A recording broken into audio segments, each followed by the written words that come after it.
మీరేం చెప్పాలి? సార్ ఉండే దాంట్లో అక్కడ ఉండేది టోటల్‌గా మురికి వాటర్ వస్తుంది. కొన్ని ఎత్తు ప్రాంతం ఉండే దాంట్లో ఏదన్నా కట్టుకుంటామంటే దానికి ఛాన్స్ ఇవ్వట్లేదు. ఉండే ప్లాట్‌లన్నా లోపలున్నయి మాకు బయట పడేస్తారేమని 2 ఇయర్స్ అయింది. అంటే ఎక్కువ. అంతకుముందు తక్కువుండేది. ఈ మధ్య మేమందరం కలిసి ఎక్కువ తిరుగుతున్నాము. తిరిగినప్పుడల్లా మాకు రంగనాథ్ సారు మేము చెరువు కట్ట మీద ధర్నా చేసినప్పుడు అప్పుడు కూడా అన్నారు. మీకు 3 నెలల్లో నేను తప్పకుండా న్యాయం చేస్తామని చెప్పి. దాని తర్వాత నెల రోజుల్లోనే అక్కడుండే హెడ్డు అశోక్ సార్ అని వచ్చారు హైడ్రా నుంచి.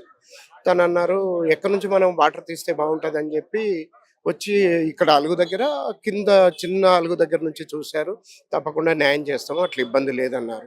ప్రతిసారి ఇలా చెప్పడం, ఇలా ఆగిపోవడం వల్ల మాకుండే రోజులకి అంటే ఉండే పెద్ద మనుషులకి, చిన్న పిల్లలకి ఎవరికీ ఏ ధైర్యం గూడా సరిపోకుండా ఆ ల్యాండ్ అనేది ఎందుకు పనికిరాని ల్యాండ్ లాగా పరిగణలోకి వచ్చినట్టే కదా ఇప్పుడు అనేది.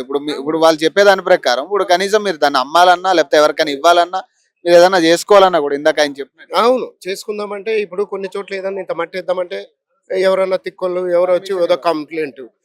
మేము ఈ ధర్నా చేయబట్టి గట్టిగా చేయబట్టి కూడా 2 ఏళ్ళు అయిపోతుంది. ఖచ్చితంగా మాకు న్యాయం జరుగుతది. ఈ గవర్నమెంట్ మాకు అండగా ఉంటదనే ఆశ మా అందరికి.